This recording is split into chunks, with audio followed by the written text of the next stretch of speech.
انسانوں میں سب سے افضل ذات کا نام ہے سیدنا ابو بکر صدیق رضی اللہ تعالیٰ۔ انشاءاللہ میں کچھ ذکر کروں گا اس مقدس ہستی کا، مجھے تو ضرور لطف آئے گا اور مجھے امید ہے کہ آپ لوگ سنیں گے تو آپ لوگوں کو بھی بڑا مزہ آئے گا انشاءاللہ۔ اس لیے کہ ذکر تو ہم بہت سارے اولیاء کرام کا کرتے ہیں، لیکن آج جس کا ذکر کر رہے ہیں نا، یہ سارے ولیوں کے سردار ہیں، یہ سارے ولیوں کے سردار ہیں۔ غوث پاک سارے ولیوں کے سردار ہیں نا، یہ غوث پاک کے بھی سردار ہیں، تمام صحابہ کے بھی سردار ہیں یہ۔ اور ایک بات اور میں بتاؤں، مجھے جو آج عنوان دیا گیا ہے افضلیت صدیق اکبر رضی اللہ تعالیٰ عنہ، یعنی سیدنا ابو بکر صدیق رضی اللہ تعالیٰ عنہ تمام صحابہ میں سب سے افضل ہیں۔ آپ کو معلوم نہیں ہوگا شاید، یہ ایسا عنوان ہے، اس عنوان پر سننے کے لیے میرے آقا صلی اللہ تعالی علیہ وسلم خود اپنی خواہش کا اظہار کرتے تھے۔ کتنا لطف آیا جب میں نے پڑھا، تب آپ لوگوں کو بھی لطف آئے گا۔ ایک بار میرے آقا صلی اللہ تعالی علیہ وسلم نے حضرت حسان سے کہا کہ حسان، تم نے ابو بکر کی تعریف میں کچھ کہا ہو تو سناؤ۔ اب حضرت حسان نے کہا، ہاں یا رسول اللہ، میں نے ابو بکر کی تعریف میں اشعار کہے، کہا سناؤ۔ اب حضرت حسان پڑھ رہے ہوں اور آقا سن رہے ہوں، اور شان کس کی بیان کر رہے ہیں؟ حضرت ابو بکر صدیق رضی اللہ تعالیٰ عنہ۔ اب وہ کیا لطف تھا، وہ تو اس کا تو ہم لوگ اندازہ ہی نہیں لگا سکتے، لیکن آج جب ہم صدیوں کے بعد میں اس کو بیان کر رہے ہیں اور ہم سن رہے ہیں تو ہم کو اتنا مزہ آ رہا ہے، تو اس کو کتنا لطف آ رہا ہوگا۔ حضرت حسان نے اشعار پڑھے، وہ غالباً ایسے کچھ اشعار تھے، وَكَانَ حِبَّ رَسُولِ اللَّهِ صلی اللہ تعالی علیہ وسلم قَدْ عَلِمُوا، یعنی وہ ابو بکر صدیق رضی اللہ تعالیٰ عنہ میرے آقا صلی اللہ تعالی علیہ وسلم کے محبوب ہیں، اور لوگوں کو یہ پتا ہے، کیا پتا ہے کہ لم يعدل به رجلا، مخلوق کے اندر کوئی بھی صدیق اکبر کے برابر ہے ہی نہیں کوئی۔ یعنی حضرت ابو بکر صدیق رضی اللہ تعالیٰ عنہ کی افضلیت کو بیان کیا، کس نے بیان کیا؟ حضرت حسان نے بیان کیا۔ فرمائش کس کی تھی؟ میرے آقا صلی اللہ تعالی علیہ وسلم کی۔ ابھی بات ختم نہیں ہوئی ہے، اس کے آگے والی بات اور زیادہ مزے والی بات ہے۔ میرے آقا صلی اللہ تعالی علیہ وسلم نے آگے کیا فرمایا؟ ارشاد جب سنا نا کہ حضرت حسان یہ کہہ رہے ہیں کہ مخلوق کو یہ بات معلوم ہے کہ ابو بکر کے برابر کوئی نہیں ہے، میرے آقا صلی اللہ تعالی علیہ وسلم نے سنا تو فرمایا قد صدقت یا حسان، حسان تم نے بالکل صحیح بات کہی ہے، تم نے بالکل صحیح کہا ہے۔ اور آگے ارشاد فرمایا حسان تم نے جیسا کہا ہے بالکل ویسا ہی ہے۔ اب آپ اندازہ لگا لیں، جو لوگ حضرت ابو بکر صدیق رضی اللہ تعالیٰ عنہ کی افضلیت سے جلتے ہیں، چڑھتے ہیں یا روکتے ہیں، وہ کس کو ناراض کرتے ہیں؟ میرے آقا صلی اللہ تعالیٰ علیہ وسلم تو کہہ رہے ہیں مجھے سناؤ ابو بکر کے بارے میں، اور حضرت حسان افضلیت بیان کر رہے ہیں، میرے آقا داد دے رہے ہیں۔ اللہ اکبر۔ یہ تھوڑا کچھ جا کے جب غور کرو نا، بستر پہ جا کے اس کو غور کرو کہ تو الگ مزہ آئے گا اس کا کچھ۔ بہت ساری باتیں ایسی ہوتی ہیں جو سن لیتے ہیں تو سن لیتے ہیں، لیکن جب بعد میں جب غور کرتے ہیں نا تو ایک الگ کیفیت طاری ہوتی ہے۔ حضرت حسان بیان کرے، ایک بات مجھے یہاں پہ یاد آ گئی۔ پچھلے سال اجمیر شریف کی سرزمین پر کچھ نام کے مجاور ہیں، انہوں نے یہ بات کہی تھی کہ یہ خواجہ غریب نواز رضی اللہ تعالیٰ عنہ کا جو دربار ہے یہ آقاؤں کا دربار ہے، یہاں پہ غلاموں کا تذکرہ نہیں ہونا چاہیے۔ احمد رضا تو غلام ہے، ان کا یہاں پہ نام اور ان کے نام کا نعرہ نہیں لگنا چاہیے۔ اس موقع پر میں نے یہ بات کہی تھی، اس موقع پر میں نے یہ بات کہی تھی کہ آقا، ساری کائنات کے آقا، ان کی بارگاہ میں غلام کا تذکرہ کیا جائے آقا خوش ہو جاتے ہیں، اور فرماتے ہیں حسان تم نے بڑی اچھی بات کہی ہے، تم نے جیسا کہا ویسا ہی ہے۔ تو جب غلاموں کا تذکرہ آقاؤں کی بارگاہ میں ہوتا آقا خوش ہو جاتے ہیں۔ اور امام احمد رضا تمہارے اور تمہارے باپ کے غلام نہیں ہے، وہ خواجہ غریب نواز کے در کے غلام ہے، اور جب ان کے دربار میں اعلیٰ حضرت کے نام کا نعرہ لگے گا خواجہ غریب نواز بھی خوش ہو جائیں گے کہ میں جس دین کو ہندوستان کی سرزمین پر لے کر کے آیا تھا، اس دین کا کام جس انداز کے اندر بریلی کے مجدد نے کیا ہے، اللہ تعالیٰ اسی طرح ان کے نام کا نعرہ جاری و ساری فرما دیں۔ تو آقاؤں کے دربار میں غلاموں کا تذکرہ کیا جائے تو یہ عیب نہیں ہے، بلکہ یہ تو بڑی خوشی کی بات ہوا کرتی ہے۔ لیکن کس کے لیے؟ جو صحیح معنوں میں غلام ہوا کرتے ہیں، اور جو نام کے غلام ہوتے ہیں نا، نام کے غلام، معلوم اپنے آپ کو کیا کہتے ہیں؟ کہتے ہیں ہم لوگ مولائی ہیں۔ میں جب بھی رد کرتا ہوں تو یہ نہیں کہتا ہوں کہ میں مولائیوں کا رد کر رہا ہوں، کیونکہ میں خود مولائی ہوں۔ ہم سب مولا، ارے مولائی کا معنی کیا ہوتا ہے؟ حضرت مولا علی رضی اللہ تعالیٰ عنہ کے ماننے والے، ان کے افکار و نظریات پر چلنے والے، ان کی تعلیمات کو دل و جان سے قبول کرنے والے۔ الحمدللہ اس وقت پوری کائنات میں اہل سنت و جماعت جو پہچان کے لیے مسلک اعلیٰ حضرت پر چلنے والے کہلاتے ہیں، ان سے بڑا حضرت علی سے پیار کرنے والا، ان کے نقش قدم پہ چلنے والا، ان کی تعلیمات، افکار و نظریات کو دل سے لگانے والا کوئی نہیں ملے گا۔ تو اس وقت دنیا میں سب سے بڑے مولائی وہ ہیں جو مسلک اعلیٰ حضرت کے اوپر چلنے والے ہیں۔ تو یہ جو اپنے آپ کو مولائی کہتے ہیں نا، میں ایک جملہ اور یہاں پر یہ بھی کہہ دوں، اعلیٰ حضرت کی نگاہیں دیکھ رہی تھی کہ ایک ایسا بھی فرقہ آنے والا ہے جو اپنے آپ کو مولائی کہے گا، تو اس وقت لوگ دھوکہ کہیں گے اعلیٰ حضرت نے ان کو پہلے ہی نام دے دیا۔ نام بھی بڑا پیارا ہے، سنو گے تو یعنی سننے میں بڑا مزہ آتا ہے۔ پیارا کا مطلب سننے میں بڑا مزہ آتا ہے۔ اعلیٰ حضرت نے فرمایا یہ آدھے سنی ہے اور آدھے رافضی ہیں یہ۔ اور پھر نام سنو، نام کیا رکھا؟ سنی میں سے آدھا لے لو اور رافضی میں سے آدھا، سنی کا سن لے لو اور رافضی کا فضی لے لو۔ اعلیٰ حضرت نے فرمایا ان کا نام ہے سن فضی، اور اس فرقے کا نام ہے فرقہ سن فضیہ۔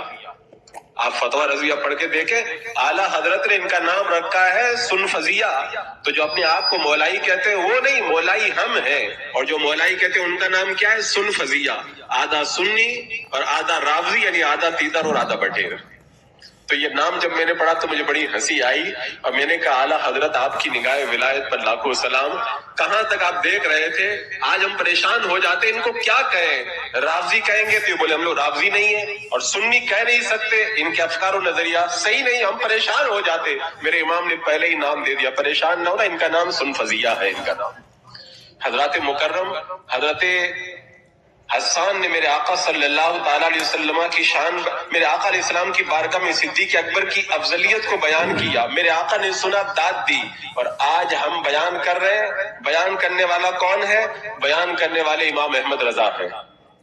اعلیٰ حضرت بیان کر رہے ہیں افضلیت صدیق اکبر کو، اور ارشاد فرماتے ہیں سایہ مصطفیٰ مایہ اصطفیٰ، عز و شان، عز و ناز خلافت پہ لاکھوں سلام۔ اور آگے ارشاد فرماتے ہیں یعنی اس افضل الخلق بعد الرسل ثانی اثنین ہجرت پہ لاکھوں سلام۔ اور ارشاد فرمایا اعلیٰ حضرت نے اصدق الصادقین سید المتقین، چشم و گوش وزارت پہ لاکھوں سلام۔ تو شان اس طرح بیان کی جاتی ہے حضرت سیدنا ابو بکر صدیق رضی اللہ تعالیٰ عنہ کی۔ اور جو مجھے عنوان دیا گیا ہے افضلیت صدیق اکبر کا، یہ عنوان اتنا لطیف ہے، اتنا پیارا ہے، اس پہ بولنے میں مجھے جو مزہ آ رہا وہ اس لیے آ رہا ہے کہ میرے آقا نے اس پر خوشی کا اظہار کیا تھا۔ اور آقا تو اپنے غلاموں کو دیکھ رہے ہیں، تو آج ہم جب بیان کریں گے، سنیں گے، تو آقا آج ہم سے بھی خوش ہو جائیں گے۔ کل حضرت حسان سے کہا تھا تم نے صحیح کہا حسان، اور آج ہم نے صحیح بیان کیا، تو میرے آقا کہیں گے تم نے صحیح بیان کیا۔ حضرات مکرم، آئیے سب سے پہلے میں یہ عرض کروں کہ ہم ہیں اہل سنت و جماعت۔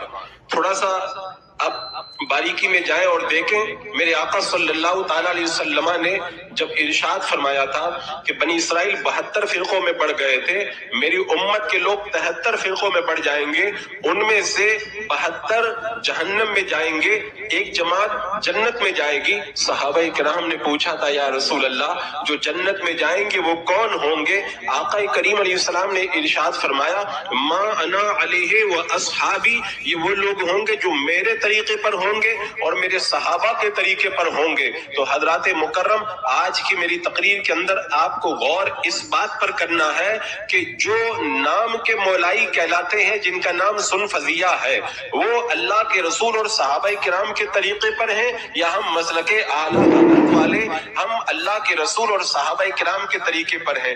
آئیے آپ غور کیجئے، اہل سنت جو ہوگا وہ اللہ کے رسول علیہ السلام کے طریقے پر ہوگا، اور صحابہ کرام کے طریقے طریقے پر ہوگا۔ میرے آقا حضرت سیدنا ابو بکر صدیق رضی اللہ تعالیٰ عنہ کی افضلیت کے بارے میں صحابہ کرام کا طریقہ کیا ہے، اللہ اکبر کبیرہ، یہ امام بخاری رضی اللہ تعالیٰ عنہ نے بخاری شریف کے اندر روایت کیا۔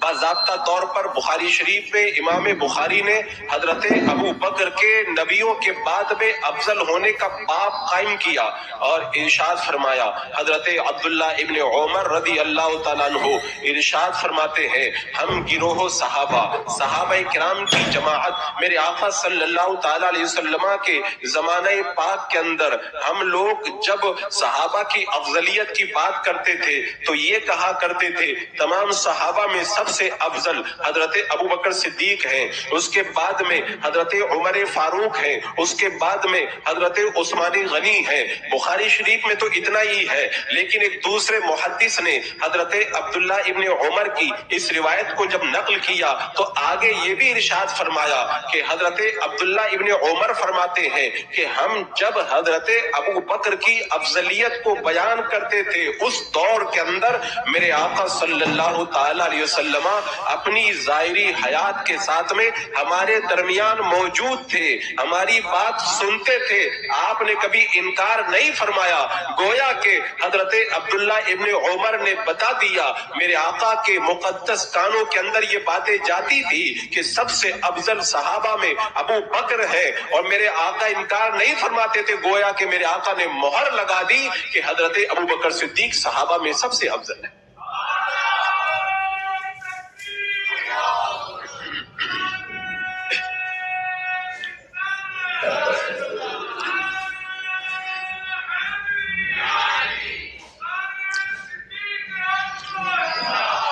اسی طرح حضرت ابو ہریرہ رضی اللہ تعالیٰ عنہ ارشاد فرماتے ہیں، ہم لوگ جو ہے صحابہ کرام کی جماعت کے اندر جب افضلیت کی بات کرتے تھے تو یہ کہتے تھے سب سے افضل حضرت ابو بکر صدیق ہیں، اس کے بعد میں افضل حضرت عمر فاروق ہیں، اس کے بعد میں حضرت عثمان غنی ہے، پھر حضرت مولا علی ہے۔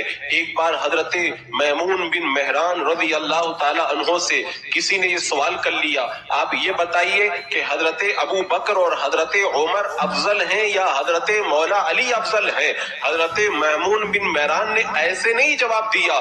روایت میں آتا ہے جب یہ سوال صحابی رسول سے کیا گیا، جب سوال سنا حضرت محمود بن مہران نے کہ مجھ سے یہ پوچھا جاتا ہے کہ حضرت ابو بکر و عمر افضل ہیں یا حضرت مولا علی افضل ہیں، تو آپ کانپ گئے اور اتنا کانپے کہ آپ کے ہاتھ میں جو عصا مبارک تھا وہ عصا مبارک گر گیا، اور اس کے بعد میں آپ نے فرمایا مجھے نہیں معلوم تھا کہ میں اس زمانے تک زندہ رہوں گا کہ لوگ اس طرح کی بھی باتیں کریں گے کہ حضرت ابو بکر اور عمر سے بھی افضل کسی کو قرار دیں گے۔ حضرت میمون بن مہران صحابی رسول کانپ رہے اس باتوں کو سن کر، اور یہ نام کے مولائی کہتے ہیں کہ حضرت مولا علی رضی اللہ تعالیٰ عنہ حضرت ابو بکر سے بھی افضل ہیں۔ ایک صحابی اگر اس بات کو سن لے تو وہ کانپ جاتا ہے، تو ہم اہل سنت و جماعت جب سنتے ہیں تو کیا ہمارے کلیجے چھلنی نہیں ہوں گے؟ کیا ہمارے دلوں کو تکلیف نہیں ہوگی؟ کیوں؟ اس لیے کہ میرے آقا نے فرمایا جنت میں وہ جائے گا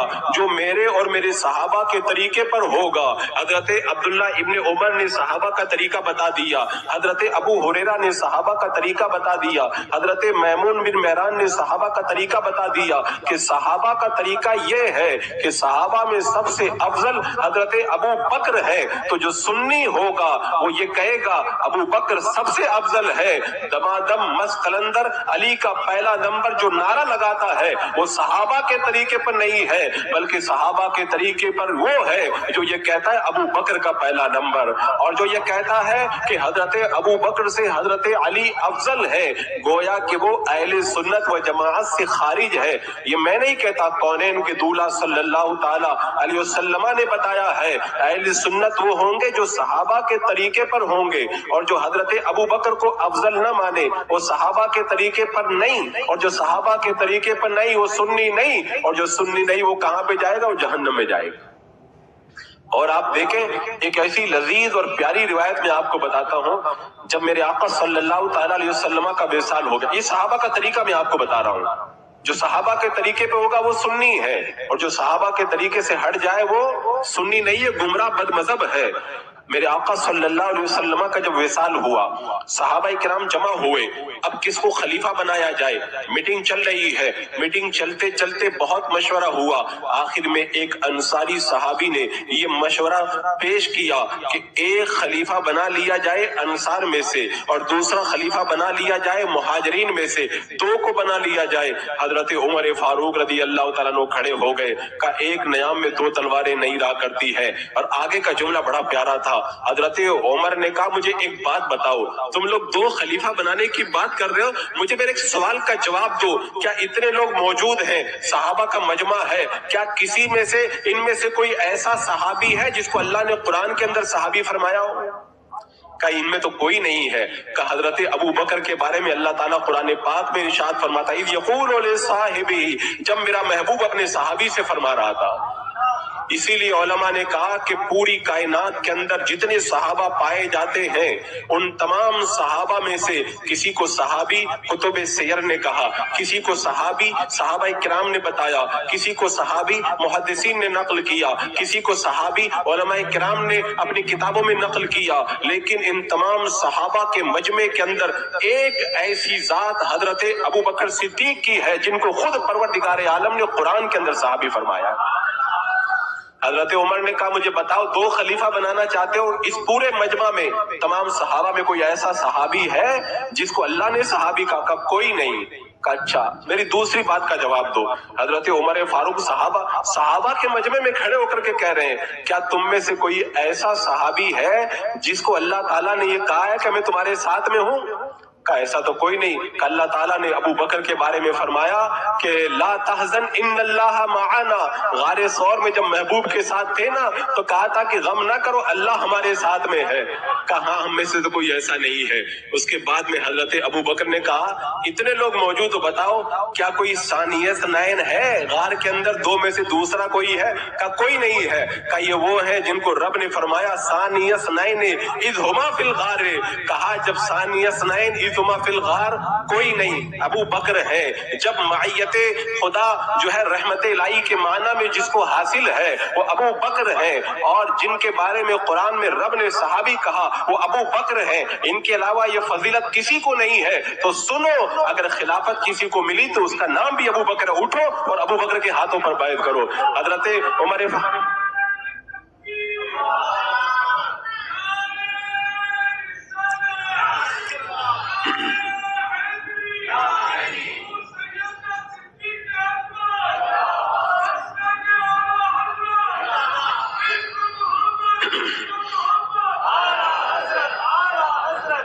حضرات مکرم، یہ میں خالی روایت نہیں بیان کر رہا ہوں، میں وہ آپ کو اس سے آپ کا کانٹیکٹ کرانا چاہتا ہوں حدیث سے، جس کے اندر میرے آقا نے فرمایا تھا 72 جہنم میں جائیں گے، ایک جماعت جنت میں جائے گی۔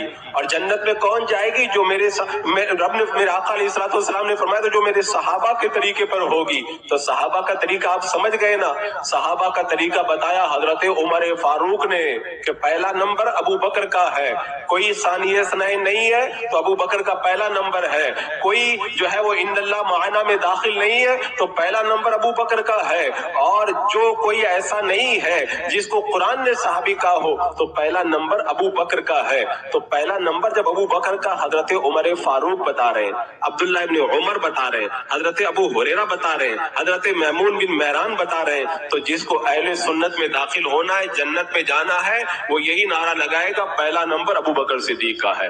اور جو اس راستے سے ہٹے گا سمجھ جاؤ کہ وہ کدھر جا رہا ہے، وہ 72 والوں میں جا رہا ہے، وہ 72 والوں میں جا رہا ہے، وہ جنت والا راستہ نہیں اختیار کر رہا ہے۔ یہ میں نے صحابہ کی تو صرف چند مثالیں دی، ابھی چونکہ مجھے بہت دھیرے دھیرے آگے بڑھنا ہے۔ صحابہ، ائمہ، اولیاء، علماء، اور پھر مصطفیٰ جان رحمت کے فرمان، اور پھر آیت کریمہ کی طرف آنا ہے۔ میں جو ہے وہ نیچے سے اوپر چڑھ رہا ہوں، اوپر آیتوں کو بیان کر کے نیچے کی طرف نہیں آ رہا ہوں میں۔ ابھی تو میرے صحابہ کا بیان کیا، اب اس کے بعد میں آپ دیکھیں ہم لوگ کیا ہیں، ائمہ کے ماننے والے۔ کیوں؟ اس لیے کہ علماء اور اسلاف نے فرمایا کہ اس وقت جتنے بھی اہل حق ہیں وہ چار جماعتوں کے اندر جمع ہو گئے. وہ کیا ہے؟ حنفی، شافعی، مالکی، حنبلی. آگے علماء فرماتے، امام تحتاوی وغیرہ بزرگوں نے فرمایا جو ان چاروں سے باہر ہے وہ اہل سنت سے خارج ہے اور گمراہ ہے. اب ہمیں دیکھنا ہے جو اہل سنت سے خارج گمراہ ہے ان کا عقیدہ کیا ہے، اور جو ان چار کے اندر داخل ہے سنی ہے اس کا عقیدہ کیا ہے. حضرت سیدنا امام اعظم ابو حنیفہ سے جب پوچھا گیا سنی کس کو کہتے ہیں، آپ نے تو پہچان ہی ایسی بچائی کہ مولائی نام کے جو نا ان کی گردن کاٹ کے رکھ دی. فرمایا سنی وہ ہوگا جو ابو بکر اور عمر کو افضل مانے گا اور حضرت عثمان اور حضرت علی سے پیار کرے گا. ان اللہ والوں کی نظریں کہاں کہاں دیکھ رہی تھی، کتنی دور تک اپنے دور کے گمراہوں کا بھی رد کر دیا اور آج کے نام کے مولائیوں کا بھی رد کر دیا. اب میں آپ کو بتاؤں جو حنفی ہوگا وہ کیا کہے گا. حضرت امام اعظم نے اپنی کتاب الفقہ الاکبر کے اندر یہ عقیدہ لکھا، تمام صحابہ میں سب سے افضل حضرت ابو بکر صدیق رضی اللہ تعالیٰ عنہ، اس کے بعد میں پھر حضرت عمر فاروق، پھر اس کے بعد میں حضرت عثمان غنی، پھر حضرت مولا علی، اس کے بعد میں امام شافعی رحمت اللہ تعالیٰ علیہ کو پڑھیں. آپ اپنی کتابوں کے اندر اس بات کا ذکر کرتے ہیں صحابہ میں سب سے افضل ابو بکر صدیق، پھر عمر فاروق، پھر عثمان غنی، پھر مولا علی. حضرت امام مالک نے بھی یہی عقیدہ اپنی کتابوں میں بیان کیا، صحابہ میں سب سے افضل ابو بکر، پھر عمر، پھر عثمان، پھر علی رضوان اللہ تعالی علیہم اجمعین. اور اس کے بعد میں امام احمد بن حنبل سے کسی نے پوچھا ایک بندہ سنی ہے، تمام صحابہ سے پیار کرتا ہے، سب کی عزت کرتا ہے، لیکن فضیلت والا مسئلہ نہیں مانتا. کہا اس سے جا کر کے کہہ دو کہ صحابہ کے اندر فضیلت ماننا یہ اہل سنت کا طریقہ ہے. یہ اب آپ اندازہ لگائیں، احناف کا بھی یہی قول، شافعی کا بھی یہی قول، حنابلہ کا بھی یہی قول، مالکیہ کا بھی یہی قول. اور علماء فرماتے جو ان چاروں میں داخل ہوگا وہ سنی ہوگا، اور ان چاروں سے جو خارج ہوگا وہ بد مذہب اور گمراہ ہوگا. الحمدللہ ہمارا عقیدہ بھی یہی ہے جو ان چاروں کا عقیدہ ہے، اور جو چاروں کے عقیدے پر وہ سنی ہو الحمدللہ ہم سنی ہیں. اور جو انکار کر رہا ہے سنی کہلانے کے باوجود اس کا انکار کر رہا ہے تو سمجھ جا وہ سنی نہیں ہے، سن فضیہ ہے. وہ کیا ہے؟ سن فضیہ ہے. اب یہ تو ائمہ کرام کی بات ہو گئی. اب آگے آئیے اولیاء کرام کی طرف. اب اولیاء کرام میں کتنا کا نام لوں؟ کوئی اولیاء کرام سینکڑوں یا ہزاروں میں تو نہیں ہے، تو لاکھوں کی تعداد میں. ایک ولیوں کے سردار سرکار غوث پاک کا ذکر کر دوں بات ختم ہو جائے گی. سرکار غوث پاک رضی اللہ تعالیٰ عنہ نے اپنی کتاب غنیۃ الطالبی کے اندر یہ عقیدہ لکھا، بڑا پیارا عقیدہ لکھا. فرماتے ہیں تمام صحابہ میں افضل وہ صحابہ ہیں جو بیعت رضوان میں شامل تھے. وہ 1400 یا 1500 صحابہ جنہوں نے حدیبیہ کے مقام پر میرے آقا صلی اللہ علیہ وسلم کے دست پاک کے اندر جو ہے وہ اپنا ہاتھ دے کر کے جو ہے وہ اپنی جان قربان کرنے کے لیے بیعت کی تھی. سرکار غوث پاک فرماتے تمام صحابہ میں سب سے افضل وہ صحابہ ہیں جنہوں نے درخت کے نیچے بیعت رضوان میں میرے آقا علیہ السلام کے دست مبارک کے اوپر بیعت فرمائی تھی. اس کے بعد میں ان تمام صحابہ میں سب سے افضل وہ صحابہ ہیں جو بدر کے اندر شریک ہوئے تھے. اور پھر بدری صحابہ کے اندر سب سے افضل وہ صحابہ ہیں جو 40ویں صحابی تک، یعنی حضرت عمر جب ایمان لائے تو 40ویں نمبر پہ ایمان لائے تھے، تو وہ 40 صحابہ جو سابقین میں سے ہیں وہ ان میں سب سے افضل ہیں. پھر ان 40 میں سب سے افضل وہ ہیں 10 صحابہ جن کو میرے آقا علیہ السلام نے دنیا میں جنت کی بشارت عطا فرمائی. پھر ان 10 کے اندر سب سے افضل وہ ہیں جن کو خلفائے راشدین کہا جاتا ہے، حضرت ابو بکر و عمر، عثمان و علی رضی اللہ تعالیٰ عنہم. اور پھر فرمایا ان چاروں میں سب سے افضل وہ افضلہم ابو بکر صدیق رضی اللہ تعالیٰ عنہ. اور ان تمام کے اندر سب سے افضل کا نام ہے حضرت ابو بکر صدیق رضی اللہ تعالیٰ. تو جو قادری ہوگا وہ کیا کہے گا؟ جو کہتا ہے قادری کر، قادری رکھ، قادریوں میں اٹھا، قدر عبد القادر قدرت نما کے واسطے، وہ تو قادری جو راستہ ہے اسی پہ چلے گا. وہ کہے گا جو عقیدہ میرے غوث اعظم کا ہے وہی عقیدہ میرا ہے. میرے غوث نے بتا دیا پہلا نمبر ابو بکر کا، تو میرا بھی یہی عقیدہ ہے، سب سے افضل ابو بکر صدیق رضی اللہ تعالیٰ. تو یہ آپ دیکھیں اولیاء کرام کا عقیدہ. اب اس کے بعد میں جو سب سے زیادہ جو بحث اٹھائی جاتی ہے نا حضرت علی کا نام لے کر، تو میں یہاں پر کچھ دلیلیں ایسی دے دوں کہ حضرت مولا علی نے خود ان کا رد کر دیا جو اپنے آپ کو مولائی کہتے ہیں. یہ بڑا عجیب اتفاق ہے. حضرت مولا علی خود ان کا رد کر رہے ہیں اور یہ لوگ کہ ہم لوگ مولائی ہیں. ارے جب ہمارا امام خود ان کا رد کر رہا ہے تو گویا کہ یہ بتا دیا گیا یہ لوگ مولائی نہیں ہیں. مولائی وہ ہیں جو میرے نقش قدم پہ چلتے ہیں. حضرت مولا علی رضی اللہ تعالیٰ عنہ کا معاملہ دیکھو. حضرت مولا علی رضی اللہ تعالیٰ عنہ سے محمد بن حنفیہ رضی اللہ تعالیٰ عنہ جو آپ کے بیٹے ہیں انہوں نے سوال کیا تھا کہ آپ بتائیں صحابہ میں سب سے افضل کون ہے. حضرت مولا علی رضی اللہ تعالیٰ عنہ فرمایا صحابہ میں سب سے افضل ابو بکر صدیق رضی اللہ تعالیٰ. فرمایا کہ پھر ان کے بعد میں سب سے افضل کون ہے؟ کہا حضرت ابو بکر کے بعد سب سے افضل حضرت عمر فاروق رضی اللہ تعالیٰ. ارے بھائی تم کہتے ہو ہم لوگ مولائی ہیں. مولائی کا مطلب کیا ہوا؟ مولا علی کو ماننے والے. یہ کیسا ماننا؟ زبان سے کہتے ماننے والے اور دوسری طرف مولا علی رضی اللہ تعالیٰ عنہ جو فرما رہے ہیں اس کو ماننے کے لیے تیار نہیں ہے. ایک حضرت جحیفہ رضی اللہ تعالیٰ عنہ انہوں نے حضرت مولا علی رضی اللہ تعالیٰ عنہ سے سوال کیا تھا. ان کا خیال یہ تھا کہ صحابہ میں سب سے افضل حضرت علی رضی اللہ تعالیٰ عنہ. یہ ان کے دل میں خیال تھا.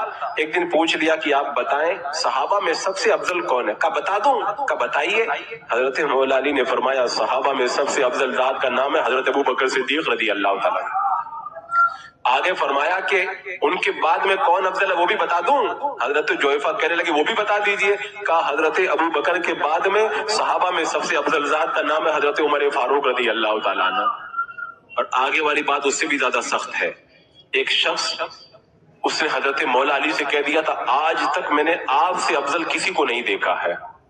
یہ ہوتا ہے عقیدہ. ایسا نہیں کہ کوئی میرے منہ پہ میری تعریف کرے تو میں بھول جاؤں چاہے سچی تعریف کرے یا جھوٹی تعریف کرے.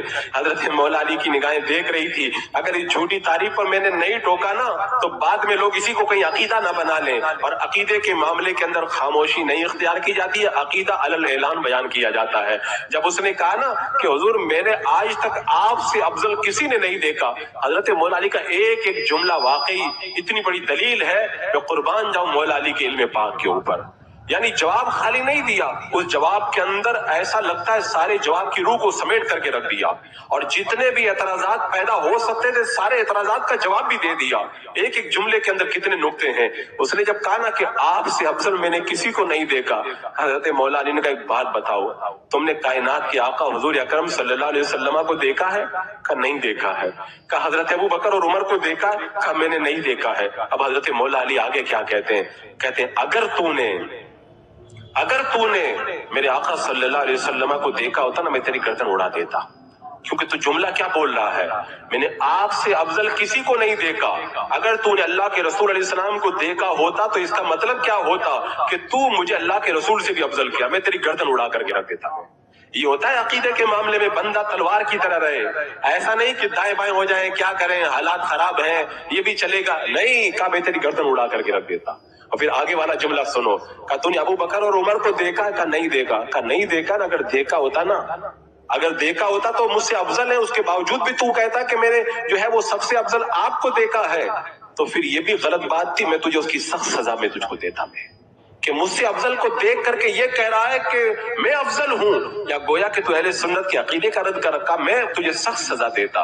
حضرت مولا علی نے بتا دیا کہ میں نہ تو نبی سے افضل ہوں نہ ابو بکر اور عمر سے افضل ہوں. اگر مجھے کوئی نبی سے افضل کہے گا اس کی گردن اڑا دوں گا اور اگر کوئی مجھے ابو بکر اور عمر سے افضل کہے گا جو سزا اسلام کے اندر ہے وہ سزا میں دوں گا.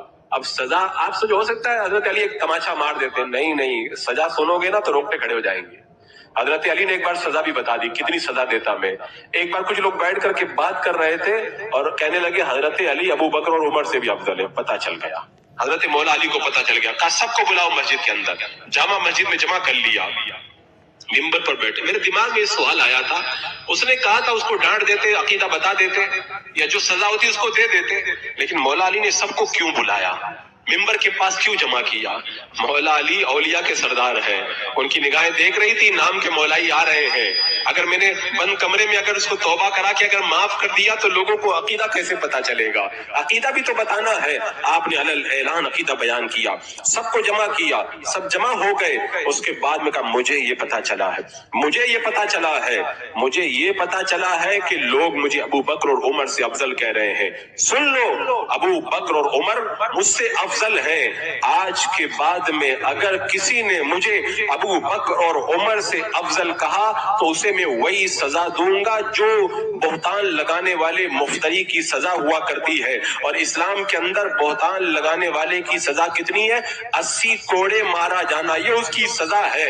گویا کہ مولا علی نے بتا دیا اگر کوئی مجھے ابو بکر اور عمر سے کہے گا تو ایک دو تماچا نہیں ماروں گا، کوڑے ماروں گا۔ ارے میں کہتا ہوں کوئی اور کوڑا مار دے تو جان چھوٹ سکتی ہے۔ حضرت مولا علی جنہوں نے خیبر کے اندر وہ دروازہ اکاڑ دیا کہ جس کو اکھاڑ کر کے جب پھینکا نا تو 40 آدمی مل کر کے بھی اس کو ہلا نہ سکے۔ لا قوت الا لعلی، اللہ تبارک و تعالیٰ نے حضرت علی کو قوت عطا فرمائی، اتنے طاقتور حضرت علی جب ایک کوڑا مارے تو بندہ جو ہے موت کے منہ میں چلا جائے۔ فرماتے اگر کوئی مجھے ابو بکر اور عمر سے افضل کہے گا ایک دو نہیں، اس کو 80 کوڑوں کی سزا میں اس کو دوں گا۔ اگر کسی میں طاقت ہے حضرت علی کے ان ہاتھوں سے طاقت ہے اگر کسی کو کوڑا کھانے کی تو وہ آئے اور اس طرح کا نعرہ لگائے، ورنہ جو حضرت مولا علی کے نقش قدم پہ ہوگا کہے گا حضور جو عقیدہ آپ کا وہی عقیدہ میرا، میں مولا ہی ہوں۔ آپ نے کہہ دیا ابو بکر افضل تو میں بھی آپ کا ماننے والا، میں بھی کہتا ابو بکر سب سے افضل ہے۔ اچھا حضرت مولا علی رضی اللہ تعالیٰ نے ایک دو بار نہیں بار بار اس عقیدے کو بیان کیا، یہاں تک کہ بعض روایتوں میں تو یہاں تک آتا ہے حضرت علی اس کو بار بار بیان کیا کرتے اس عقیدے کو کہ ابو بکر سب سے افضل، اس کے بعد میں عمر افضل، پھر عثمان، اور اس کے بعد میں خاموش ہو جایا کرتے تھے۔ تو جو مولائی ہوگا وہ کیا کہے گا؟ اور میں بتاؤں حضرت مولا علی نے اس عقیدے کو الگ الگ انداز میں بیان کیا۔ یہ روایتیں تو زیادہ ہیں، میں کیا چھوڑوں اور کیا بیان کروں مجھے اس کا بھی تو خیال رکھنا ہے، وقت کے اندر مجھے اپنی بات کو سمیٹنا ہے۔ آپ یاد کریں جب بدر کے میدان میں جنگ ہوئی تھی تو بدر کے میدان میں حضرت ابو بکر صدیق رضی اللہ تعالیٰ عنہ میرے آقا علیہ السلام کے عریش کا خیمے کا پہرا دے رہے تھے۔ جنگ شروع ہوئی، حضرت عبد الرحمن جو اس وقت ایمان نہیں لائے تھے، حضرت ابو بکر کے بیٹے ہیں، وہ مقابلے میں آ گئے، کہا ہے کوئی میرا مقابلہ کرنے والا؟ حضرت ابو بکر نے کہا کن سے؟ میرے آقا علیہ السلام۔ حضور آپ اجازت دے دیں میں اپنے بیٹے سے مقابلہ کر لوں۔ لوگ کہتے کیا کریں، بیٹا ہے مانتا نہیں، وہ مولائی ہو گیا تو میں کیا کروں، میں تو ٹھیک ہوں۔ حضرت ابو بکر کیا کہہ رہے ہیں، ایسا نہیں کہ بیٹا تو چھوڑ دیا جائے۔ کہا حضور آپ اجازت دیں۔ ایک بار جب آیت کریمہ اتری تھی نا وَلَوْ أَنَّا كَتَبْنَا عَلَيْهِمْ أَنِ اقْتُلُوا أَنفُسَكُمْ، جب یہ آیت کریمہ اتری نا تو آئے حضرت ابو بکر میرے آقا علیہ السلام کی بارگاہ میں عرض کیا کہ وہ آیت کریمہ اتری ہے نا کہ اگر ہم حکم دے دیں کہ اپنے آپ کو قتل کر دو، یا رسول آپ ابھی حکم دے دیں، ابھی گردن کاٹ کے میں آپ کی بارگاہ میں رکھ دیتا ہوں۔ میرے آقا نے فرمایا ابو بکر تم سچ کہہ رہے ہو۔ تو سچے تھے، ایسا نہیں کیسے اجازت لے رہے تھے۔ میرے آقا نے جو جملہ کہا تھا نا وہ تو بڑا لطف والا جملہ ہے۔ میرے آقا نے یہ نہیں کہا کہ مت جاؤ، یہ نہیں کہا کہ چلے جاؤ، میرے آقا نے فرمایا ابو بکر تم مت جاؤ، ابھی تو ہمیں تم سے بہت فائدہ اٹھانا ہے، ابھی ہمیں تم سے بہت فائدہ اٹھانا ہے۔ یہ جملہ یاد ہے آپ کو؟ اب آگے والی سنیے۔ جب مرتدین کا فتنہ اٹھا میرے آقا علیہ السلام کے وصال کے بعد میں، تو جب لشکر جانے لگا حضرت ابو بکر صدیق رضی اللہ تعالیٰ عنہ بھی گھوڑے پہ سوار ہونے لگ گئے۔ حضرت علی آ گئے، آ کر کے گھوڑے کی لگام پکڑے، کہا ابو بکر آپ مت جائیں، آپ مت جائیں، اگر آپ چلے گئے اور آپ کو کچھ ہو گیا تو آج میں وہی جملہ کہوں گا جو بدر کے میدان میں اللہ کے رسول نے کہا تھا، ابھی ہمیں آپ سے بہت فائدہ اٹھانا ہے، آپ مت جائیں، اگر آپ چلے گئے تو اسلام کا شیرازہ منتشر ہو جائے گا۔ حضرت علی بتا رہے ہیں صحابہ سب موجود ہیں لیکن ابو بکر کی ذات وہ ذات ہے کہ کتنا بھی انتشار ہو سارے انتشارات کو دبانے کی طاقت اللہ نے کسی کو عطا فرمائی ہے، تو اس ذات کا نام ابو بکر صدیق رضی اللہ تعالیٰ۔ یعنی دب انداز کے اندر حضرت علی رضی اللہ تعالیٰ اشارتاً اس بات کا اعلان کر رہے ہیں صحابہ میں آپ افضل ہیں، آپ مت جائیں، آپ چلے گئے تو اسلام کا شیرازہ منتشر ہو کر کے رہ جائے گا۔ اور آپ دیکھیں حضرت مولا علی سے کتنی مرتبہ پوچھا گیا، ہر بار آپ نے یہی جواب دیا۔ ایک بار حضرت مولا علی تو کھلم کھلا بتا دیا، 4 باتیں ایسی ہیں جن 4 باتوں میں علی مجھ سے آگے بڑھ گئے، علی مجھ سے آگے چلے گئے، ابو بکر مجھ سے آگے چلے گئے۔ حضرت علی کیا کہ ابو بکر مجھ سے آگے چلے گئے۔ 4 باتیں کیا؟ کہ ایک تو اسلام کا اظہار کرنے میں اور اسلام کی اشاعت اور اعلان کرنے میں، دوسری بات یار غار بننے میں، اور تیسری بات امامت کرنے میں، اور چوتھی بات میرے آقا علیہ السلام کے ساتھ میں ہجرت کرنے میں۔ اور امامت کے بارے میں آپ کو بتاؤں، آپ کو معلوم ہے میرے آقا علیہ السلام کی حدیث پاک ہے کہ اگر قوم میں کوئی افضل آدمی موجود ہو اور اس کے علاوہ کوئی کسی اور کو آگے بڑھا دے، اس نے اللہ کے ساتھ خیانت کی، رسول کے ساتھ خیانت کی، مسلمانوں کے ساتھ خیانت کی۔ معاذ اللہ کہ اللہ کے رسول خیانت کریں گے کسی کے ساتھ، پھر میرے آقا نے ابو بکر کو آگے بڑھایا، گویا کہ میرے آقا نے بتا دیا قوم میں ابو بکر سے افضل کوئی ہے ہی نہیں، تو ابو بکر ہی کو افضل آگے بڑھایا جائے گا۔ تو میرا آقا علیہ السلام حضرت علی خود کہتے ہیں نہ میں بیمار تھا، نہ میں غیر حاضر تھا، نہ کہیں میں سفر میں کہیں نہیں تھا، میں موجود تھا، پھر بھی اللہ کے رسول علیہ السلام نے مصلی پر اگر بڑھایا تو ابو بکر کو آگے بڑھا دیا. یعنی میرے آقا نے بتا دیا قوم میں جو افضل ہو اس کو آگے بڑھایا جاتا ہے. اور آج صحابہ کی جماعت کے اندر اگر کوئی افضل ذات ہے تو اس ذات کا نام کیا؟ ابو بکر صدیق رضی اللہ تعالیٰ عنہ. یہ حضرت مولا علی رضی اللہ تعالیٰ عنہ کا عقیدہ وہ خود بیان فرما رہے ہیں. تو جو مولائی ہوگا وہ کیا کہے گا؟ ابو بکر کا پہلا نمبر. اچھا لوگ یہاں پہ اہل بیت کا نام بہت لیتے ہیں، میں کہتا ہوں اہل بیت کا بھی یہی عقیدہ ہے، اہل بیت کا بھی یہی عقیدہ ہے. پہلا نمبر کس کا ہے؟ ابو بکر کا. اہل بیت میں زیادہ نام لے کر کے دو مشہور نام لے لیتا ہوں. ایک امام باقر رحمت اللہ تعالیٰ نے جو ہمارے شجرے کے بڑے امام ہیں. ایک بار کسی نے ان سے پوچھا، وہ تلوار تھی، تلوار کے اوپر کچھ سونے کا کام کیا ہوا تھا، کہ یہ جائز ہے؟ کہا کہ تم جائز ہونے کے بارے میں پوچھ رہے ہو، ابو بکر صدیق کی تلوار پہ بھی ایسا ہی تھا. وہ چونک گیا، وہ کہنے لگا کہ ابو بکر کو آپ صدیق کہہ رہے ہیں؟ حضرت امام باقر نے کہا کہ تجھ پر جو اللہ تبارک و تعالیٰ دنیا اور آخرت کے اندر اس کی تصدیق نہ کرے جو ابو بکر کو صدیق نہ کہے. اللہ تعالیٰ دنیا اور آخرت میں اس کی تصدیق نہ کرے جو ابو بکر کو صدیق نہ کہے.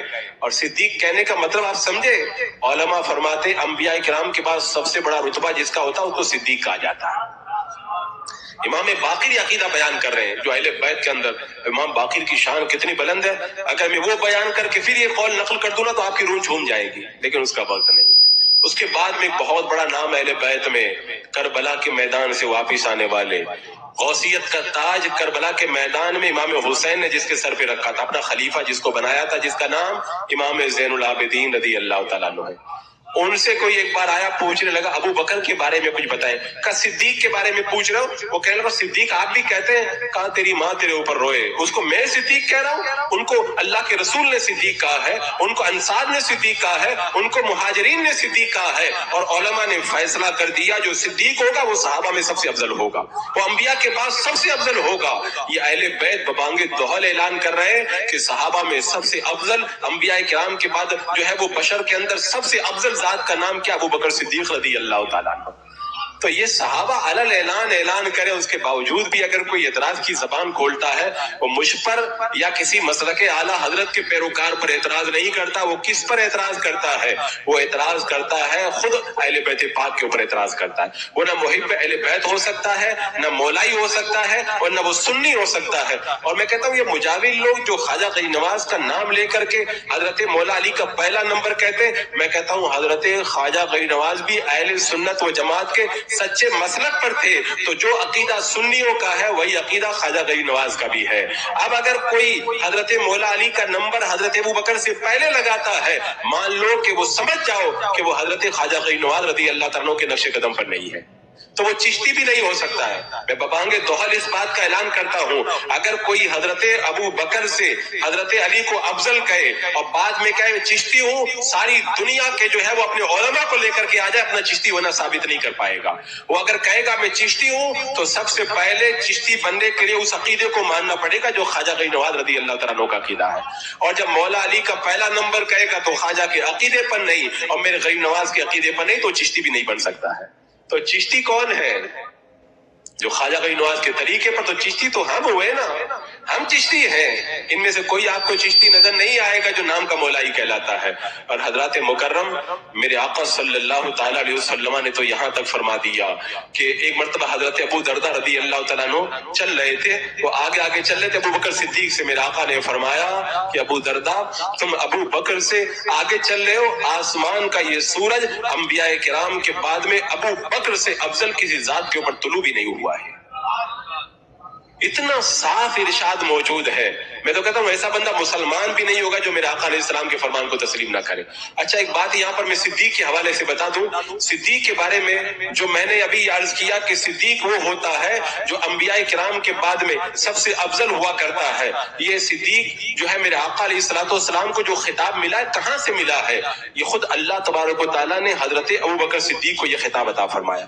قرآن مقدس کی جو آیت کریمہ ابھی میں نے آپ کے سامنے تلاوت کی، اللہ تعالیٰ کیا فرماتا؟ والذی جاء جاء بالصدق وصدق به، وہ جو صدق کو لایا اور جس نے اس کی تصدیق کی. تصدیق کرنے والے سے مراد ہے حضرت سیدنا ابو بکر صدیق رضی اللہ تعالیٰ عنہ. اور اس روایت کو حضرت مولا علی سے بھی روایت کیا گیا ہے کہ حضرت مولا علی رضی اللہ تعالیٰ عنہ خود فرماتے ہیں اس آیت کریمہ میں تصدیق کرنے والے سے مراد حضرت مولا علی رضی اللہ تعالیٰ عنہ ہے. تو صدیق کو اللہ تبارک و تعالیٰ نے خود صدیق فرمایا اور خود حضرت جبریل نے بھی صدیق کہا ہے. آپ یاد کریں میرے آقا علیہ السلام معراج سے پلٹ رہے تھے، مقام ذی طویٰ میں پہنچے تو جب مکہ میں داخل ہونے لگے تو میرے آقا نے کہا کہ قوم میری بات کو نہیں مانے گی، جب میں معراج کا واقعہ بیان کروں گا تو میری بات کا انکار کرے گی. تو حضرت جبریل امین نے کہا تھا آپ تشریف لے جائیں، کوئی مانے یا نہ مانے ابو بکر آپ کی تصدیق کریں گے، اس لیے کہ وہ صدیق ہیں، ابو بکر آپ کی تصدیق کریں گے. میرے آقا علیہ السلام جب تشریف لائے نا،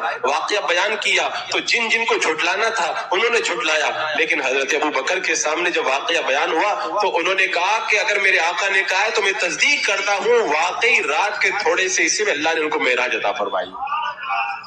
کہنے لگی آپ کیسے تصدیق کر رہے ہیں؟ بولے کہ جب میں ان کی آسمانوں کی خبریں ہمیشہ تسلیم کرتا رہتا ہوں تو اس بات کو کیوں نہیں تسلیم کروں گا میں. تو صدیق یہ اللہ تعالیٰ نے فرمایا، میرے آقا نے فرمایا، جبریل امین نے فرمایا، صحابہ نے کہا. اور ایک بات اور بتاؤں، عرفاء عارفین اولیاء کاملین کہتے ہیں صدیق اس کو کہتے ہیں جو اللہ کی رضا کے لیے سب کچھ لٹا دے. کوئی ہے صحابہ میں ایسا بندہ جو سب کچھ لٹانے میں ابو بکر صدیق کے برابر ہو جائے؟ جب آپ کا صدیق ہونا ثابت ہو جائے گا تو سارے صحابہ میں سب سے افضل ہونا بھی معلوم ہو جائے گا. اب یہ خود ایک الگ عنوان ہے پورا. تمام صحابہ میں سب سے زیادہ اپنا سب کچھ اللہ اس کے رسول کی راہ میں لٹانے والے حضرت ابو بکر صدیق ہیں. آپ غور کریں اپنا مال لٹایا کہ نہیں لٹایا، اپنی جان لٹائی کہ نہیں لٹائی، اپنے اولاد کو قربان کیا کہ نہیں کیا، اپنا سارا آرام قربان کیا کہ نہیں کیا. مال تو اتنا قربان کیا، اتنا قربان کیا. ایمان لائے تو 40,000 اشرفیاں آپ کے پاس میں تھی، میرے آقا پر جب ایمان لائے نا سارا مال میرے آقا پہ قربان کر دیا. اور جب ہجرت کر کے جانے لگے نا تو جتنا سونا چاندی تھا سب سمیٹ کے اپنے پاس رکھ لیا. ذہن میں سوال ہوتا ہے ابو بکر تم ہجرت کر کے مکہ چھوڑ کے جا رہے ہو، تمہارے بچے بھی ہیں، تمہارے گھر والے بھی ہیں، ان کے لیے کچھ تو چھوڑ جاؤ. حضرت ابو بکر صدیق کا جواب آپ سنیں، وہ جواب ذہن کے اندر آتا ہے. میرے صدیق اکبر رضی اللہ تعالیٰ عنہ فرماتے ہیں کہ مجھے اگر فکر ہے تو میرے آقا کی فکر میں مال اس لیے لے کر کے جا رہا ہوں پتہ نہیں کب میرے آقا کو ضرورت پڑ جائے. سارا مال لے کر کے نکل گئے اور پھر اپنا مال اتنا قربان کیا، اتنا قربان کیا. میرے آقا نے ارشاد فرما دیا جتنا نفع مجھے ابو بکر کے مال نے پہنچایا ہے نا اتنا نفع کسی کے مال نے نہیں پہنچایا. اور ایک روایت میں آتا میرے آقا علیہ الصلوۃ والسلام ابو بکر کا مال ایسے خرچ کرتے تھے جیسے اپنا مال خرچ کرتے تھے. ایک روایت میں نے یہ بھی پڑھا کہ میرے آقا علیہ الصلوۃ والسلام حضرت ابو بکر کے گھر میں ایسے جاتے تھے جیسے اپنے گھر کے اندر جا رہے ہوں. اتنا پیار اور اتنا لگاؤ تھا. اور ایک موقع پہ میرے آقا علیہ السلام نے ارشاد فرمایا جن جن کا مجھ پر احسان تھا میں نے سب کے احسان کا بدلہ ادا کر دیا، لیکن ابو بکر کے احسان کا بدلہ کل قیامت کے دن میرا پروردگار ادا فرمائے گا.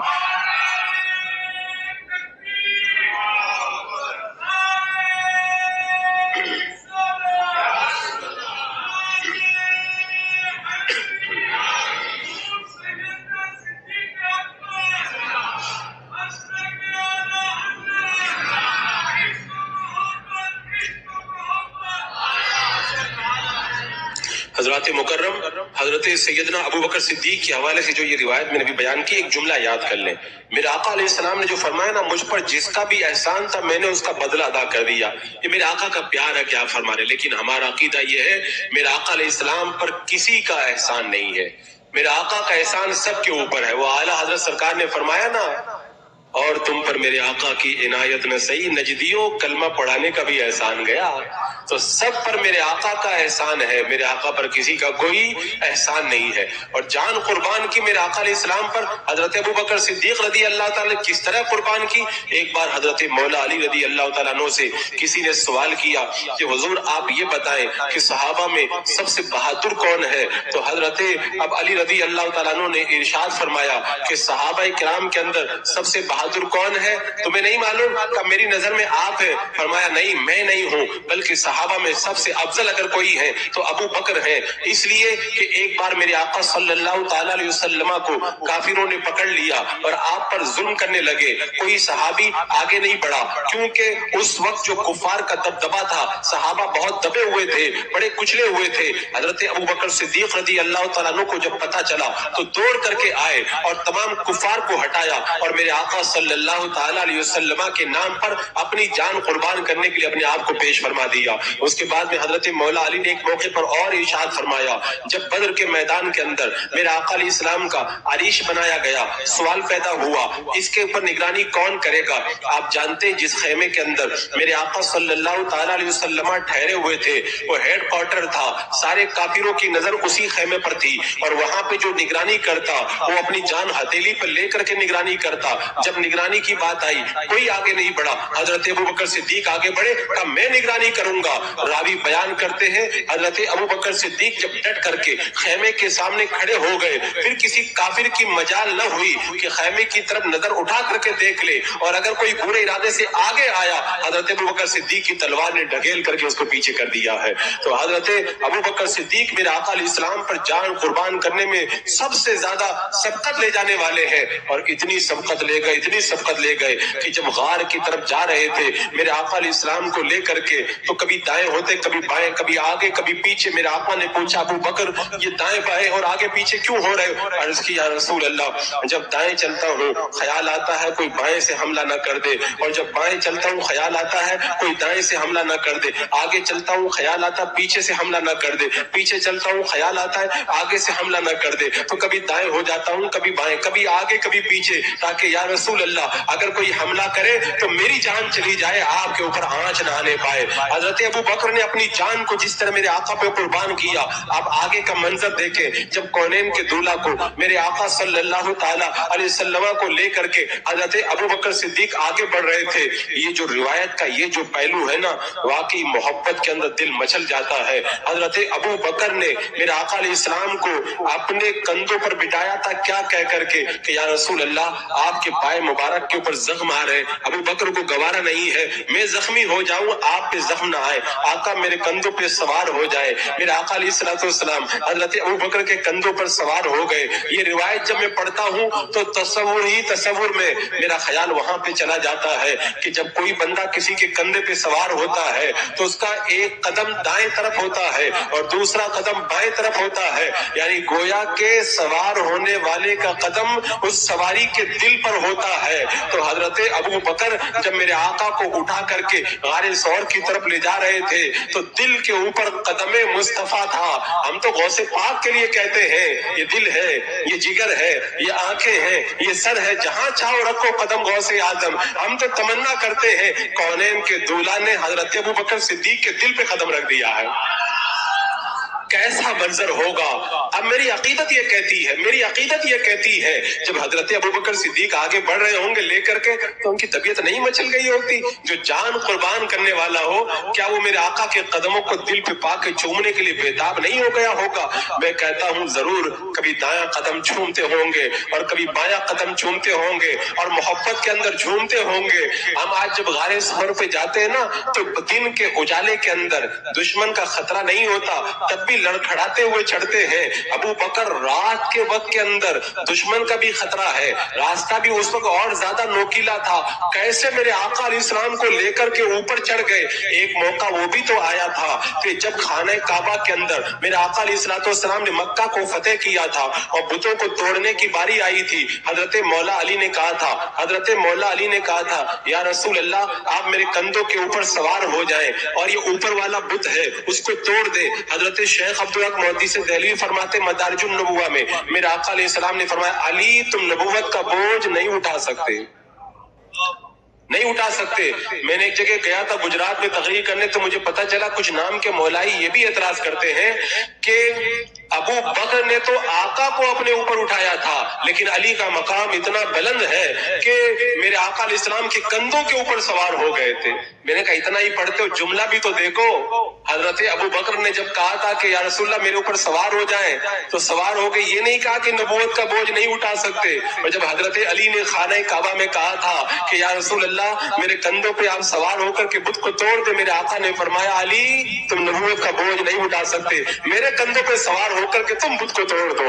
تو یہیں سے تو فرق معلوم ہو جاتا ہے، حضرت علی کا مقام بھی بڑا بلند ہے کہ میرے آقا علیہ السلام کے کندھے مبارک پر سوار ہوئے، لیکن حضرت ابو بکر صدیق کا مقام اور بھی بلند ہے۔ میرے آقا علیہ السلام نے ان سے یہ نہیں فرمایا تم نبوت کا بوجھ نہیں اٹھا سکتے، کندھوں پہ سوار کر لیا، کندھوں پہ سوار ہوئے میرے آقا علیہ السلام، اور یہ بتا دیا کہ ابو بکر کے سر پر میرا دستے شفقت اتنا دراز ہے کہ ابو بکر مجھے اٹھا کر کے غار ثور میں بھی لے جا سکتے ہیں۔ اللہ اکبر۔ جب حضرت ابو بکر جا رہے تھے نا، اس سفر کو جب جاؤ نا یہاں سے لوٹ کر کے، اور بستر پہ آنکھیں بند کر کے تصور کرنا، اگر غار ثور میں کبھی گئے ہو نا تو غار ثور کا تصور کرنا، میرے آقا کو ابو بکر اپنے کندھوں میں سوار کر کے لے کے جا رہے ہیں۔ ایمان نہ تازہ ہو جائے تو مجھے بتانا۔ تو میں عرض یہ کر رہا تھا کہ سب سے زیادہ جان قربان کرنے والے میرے آقا علیہ السلام پر ابو بکر صدیق ہیں۔ کیسے؟ جب غار میں گئے نا اندر، یا رسول آپ باہر رہے ہیں، کوئی جانور آپ کو تکلیف نہ پہنچا دے، کوئی موذی جانور، پہلے اندر گئے، اپنی جان کا خطرہ نہیں ہے، اندر گئے سارے سوراخوں کو بند کر دیا، ایک سوراخ بچ بھی گیا نا تو وہاں پہ اپنا پاؤں رکھ کر کے آقا اب آپ تشریف لے آئے، یعنی جان قربان کرنے۔ سانپ کا زہر ابو بکر کے پاؤں میں اتر جائے، ابو بکر کو یہ تو گوارا ہے، میرے آقا علیہ السلام کو چیونٹی بھی کاٹ لے، ابو بکر کو یہ گوارا نہیں ہے۔ تو کہتے ہیں نا، عارفین نے فرمایا صدیق وہ ہوتا ہے، صدیق وہ ہوتا ہے جو اپنا سب کچھ اللہ اس کے رسول کی راہ میں لٹا دے، اور اللہ اس کے رسول کی راہ میں اپنی جان اور مال کو سب سے زیادہ لٹانے والی ذات کا نام ابو بکر صدیق ہے۔ اور جب صدیق ہوتا ہے وہ نبیوں کے بعد سب سے افضل ہوتا ہے، تو حضرت ابو بکر صحابہ کرام میں سب سے افضل ہے۔ اور ایک موقع پر حضرت مولا علی رضی اللہ تعالیٰ عنہ نے ارشاد فرمایا، ہم جب کسی نیک کام کی طرف سبقت کرتے تھے، ہم دیکھتے تھے ابو بکر ہم سے بھی پہلے پہنچ جایا کرتے تھے، ابو بکر سے آگے کوئی نہیں بڑھ پایا۔ اور حضرت مولا علی رضی اللہ تعالیٰ عنہ ایک بار موجود تھے میرے آقا علیہ السلام کی بارگاہ میں، ادھر سے دیکھا تو حضرت ابو بکر اور حضرت عمر آ رہے ہیں، کیسا منظر ہوگا، وہ مقدس ہستیاں تشریف لا رہی ہیں۔ میرے آقا نے علی سے کہا، علی یہ دونوں آ رہے ہیں نا، یہ دونوں جنت کے اندر جو بڑی عمر کے لوگ ہیں ان کے سردار ہیں یہ دونوں۔ اور بعد میں آ کے کیا فرمایا، یہ دونوں آ رہے ہیں ان کو بتانا مت، یہ دونوں آ رہے ہیں، اعلیٰ حضرت نے شعر میں کہا نا کہ مرتضیٰ عطی کو عمر کو خبر نہ ہو، ابو بکر اور عمر کو بتانا مت، یہ دونوں جو آ رہے ہیں نا جنت کے اندر جو بڑی عمر کے لوگ ہیں ان کے سردار ہیں، اللہ تعالیٰ نے سرداری عطا فرمائی ہے۔ اور یہ جملہ بھی فرمایا کہ انبیاء کرام کے بعد میں انسانوں میں سب سے افضل ابو بکر اور عمر ہے۔ میرے آقا علیہ السلام سے جب پوچھا گیا تھا نا کہ آپ کو سب سے زیادہ پیارا کون ہے، کہا عائشہ، کہا نہیں مردوں میں، کہا مردوں میں سب سے زیادہ پیارے عائشہ کے باپ ابو بکر مجھے سب سے زیادہ پیارے، کہا یا رسول اللہ اس کے بعد میں سب سے زیادہ پیارا کون ہے، کہا اس کے بعد میں سب سے زیادہ پیارا مجھے عمر ہے۔ یہ صحابہ تو علی اعلان روایتوں کو بیان کریں، اور جو ہے جو اپنے آپ کو نام کے مولائی کہتے ہیں، روایتوں سے جو ہے وہ نظریں بچا کر کے رکھے۔ میرا آقا علیہ السلام نے ارشاد فرما دیا کہ میری امت کے اندر سب سے پہلے جنت کے اندر ابو بکر جائیں گے۔ اور ایک بار میرے آقا صلی اللہ تعالیٰ علیہ وسلم نے ارشاد فرمایا 360 ایسی خصلتیں ہیں اگر کسی کے اندر ایک بھی موجود ہو تو وہ جنت میں چلا جائے گا۔ حضرت ابو بکر نے کہا یا رسول اللہ ان 360 میں سے ایک بھی میرے اندر ہے؟ میرے آقا نے فرمایا ابو بکر ایک نہیں 360 پوری تمہارے اندر موجود ہے۔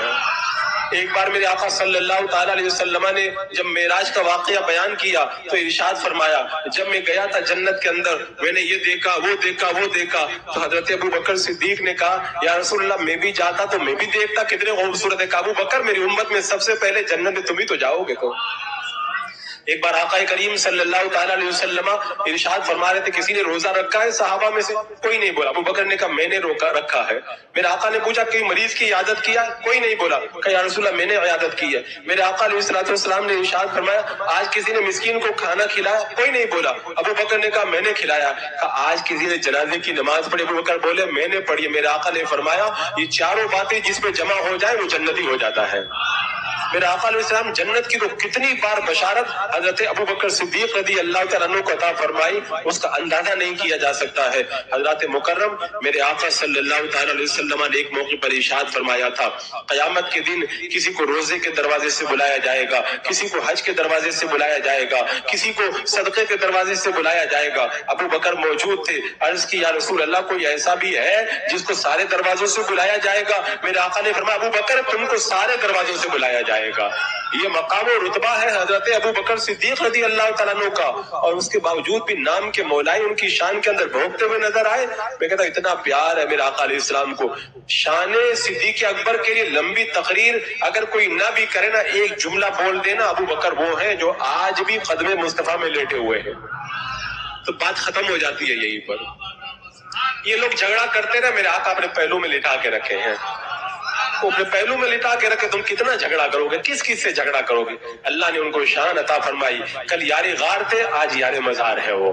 اور حضرات مکرم میں نے ابھی بہت ساری وہ احادیث کی طرف آیا نہیں، وقت چونکہ سمٹ گیا، کچھ قرآن کی آیتیں بھی تو مجھے پیش کرنی ہے۔ لوگ فضیلت کے بارے میں جھگڑتے ہیں، اللہ تعالیٰ خود کہہ دے ابو بکر سب سے افضل ہے تو بات ہی ختم ہو جائے۔ اللہ تعالیٰ قرآن پاک میں کیا ارشاد فرماتا ہے، وَلَا يَأْتَلِ أُولُو الْفَضْلِ مِنْكُمْ وَالسَّعَةِ أَنْ يُؤْتُوا لِذِي الْقُرْبَى وَالْيَتَامَى وَالْمَسَاكِينَ۔ یعنی رب تبارک و تعالیٰ نے قرآن مقدس میں یہ ارشاد کب فرمایا؟ جب حضرت عائشہ رضی اللہ تعالیٰ عنہا پر تہمت لگائی گئی تو کچھ صحابہ منافقین کی باتوں میں آ گئے، وہ بھی تہمت لگانے والوں میں شریک ہو گئے، تو حضرت ابو بکر کے جو خالہ زاد بھائی ہے حضرت مصطح، وہ بھی ان کے اندر شامل ہو گئے۔ حضرت ابو بکر کو جب پتہ چلا حضرت عائشہ کی برات پر آیتیں اترنے کے بعد میں، تو آپ نے فرمایا میں جو مصطح کو ہر مہینہ خرچہ دیتا ہوں آج کے بعد میں وہ خرچہ میں نہیں دوں گا۔ تب اللہ تعالیٰ نے یہ آیت کریمہ نازل فرمائی کہ تم پہ جو فضیلت والے ہیں، کشادگی والے ہیں، وہ خرچہ نہ دینے کی قسم نہ کھائے۔ میرے رب نے فرمایا اولو الفضل منکم، تم میں سے فضیلت والے۔ محدثین فرماتے ہیں کہ اولو الفضل سے، فضیلت والے سے مراد حضرت ابو بکر صدیق ہے۔ میں کہتا ہوں دروازہ جھگڑے کا بند کرو، میرے رب نے اعلان کر دیا فضیلت والی ذات کا نام ابو بکر، تو پتہ چلا تمام صحابہ میں سب سے افضل ذات کا نام ابو بکر صدیق رضی اللہ تعالیٰ۔ اور آپ دیکھیں اللہ تعالیٰ قرآن پاک میں کیا ارشاد فرماتا ہے، ان اکرمکم عند اللہ اتقاکم، تم میں سب سے بڑا عزت والا اللہ کی بارگاہ میں وہ ہے جو سب سے بڑا پرہیزگار ہے۔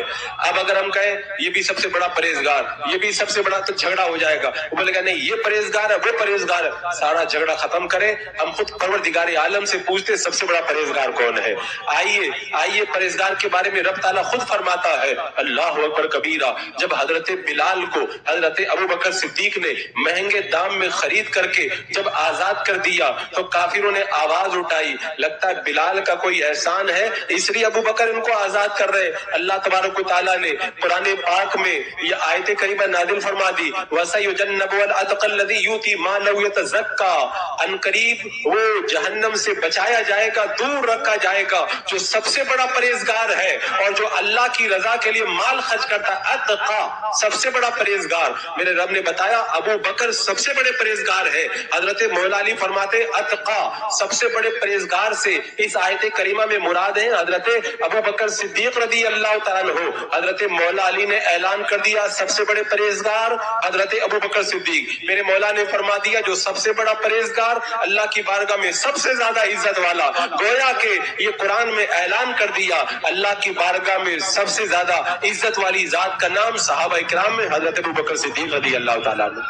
قرآن کی آیتیں بول بول کر کے اعلان کر رہی ہے، اور اس کے باوجود بھی بندہ اعتراض کی زبان کھولتا ہے تو وہ بندوں پہ نہیں اعتراض کرتا، وہ اللہ تبارک و تعالیٰ کے اوپر اعتراض کر رہا ہے۔ حضرات مکرم قرآن مقدس کے اندر ایک دو نہیں کئی آیتوں کے اندر حضرت سیدنا ابو بکر صدیق رضی اللہ تعالیٰ عنہ کی افضلیت کو بیان کیا، اور میرے آقا صلی اللہ تعالیٰ علیہ وسلم نے تو خود بتا دیا۔ ایک عورت میرے آقا علیہ السلام کی بارگاہ میں حاضر ہوئی، آ کر کے کہتی ہے یا رسول اللہ میں دوبارہ جب آؤں گی آپ کو نہیں پاؤں گی تو کہاں جاؤں گی؟ میرے آقا نے فرمایا میں نہ رہوں تو ابو بکر کے پاس چلی جانا تھا۔